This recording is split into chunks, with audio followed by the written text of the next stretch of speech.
in Game 1. There's Mr. Nash getting ready to go. And Tim Duncan, who very intense today throughout the game. I think he wanted to send a message as well to the visiting Lakers, and the man who guarded him a lot, Dwight Howard. Nash missing the pull-up jumper, and then Nash off the pow screen, and it's going to be a little bit of rust after missing the final 8 games. I don't mind him shooting those shots, though. Those were good shots. He's got to be aggressive. On the bench after just 5 minutes of play, and Parker to Manu. And you better get a hand up. And, of course, Kobe tweeting during the game. What would I say if I was there right now? Powell, get your on the block and don't move until you get it. Real talk.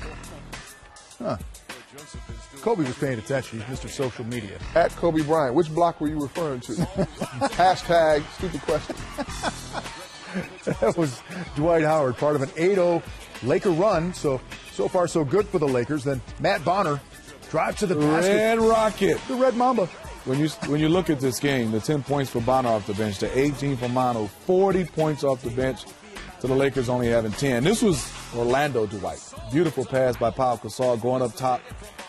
This combination has worked well, but ooh. Yeah, they had a couple opportunities like this. They attempted. Powell ended up with 6 turnovers in the game. Some of those went awry. Then Parker to Tim Duncan, who finds himself alone. He had 17 and 10 in the game. San Antonio in front. Gasol's pass. Yeah, world peace nearly out of bounds. Look at Tim run. Look at Timmy. To Parker, and look at them get down the floor. I mean, even though Manu gets that layup, did you see Tim Duncan get on his horse and start to run at his age? It's a 10-point lead after the free throw. 45-37 Spurs at the half, and then Nash blocked by Thiago Splitter on the other end. Parker. And that was a problem for the Lakers.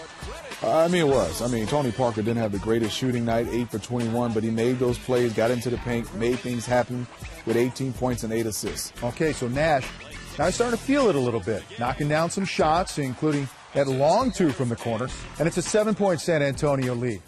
There he is. Number 20 goes on a run. Look at Manu. How do you defend that?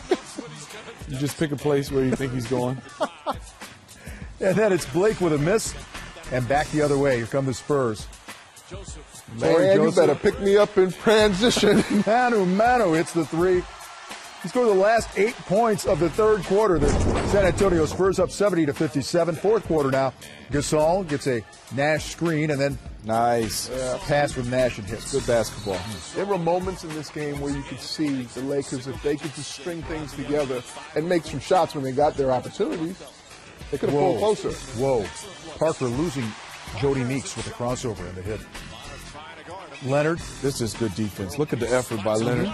Tony comes up with it, kicks it out. Kawhi Leonard had his imprint on his game. Didn't score by 8 points, but had 11 rebounds, 2 blocks, and 2 steals. And finally this, we saw Manu the scorer, and now just kicking it out to Bonner. And the 3 splashes. San Antonio Spurs. They weren't dominant, but they were very good, and they were certainly in a different mode than they were the week before. 91-79, the final numbers, as you see the guys who led them. Tony Parker had 18, as did Ginobili, we mentioned him, and Duncan 17 and 10. Just a good all-around effort. Meanwhile, Dwight Howard 20 and 15, and Gasol was flirting with a triple-double once again. Nash returning with 16, but just not enough. So Game 1 going to the San Antonio Spurs, the 2 seed over the 7 seed.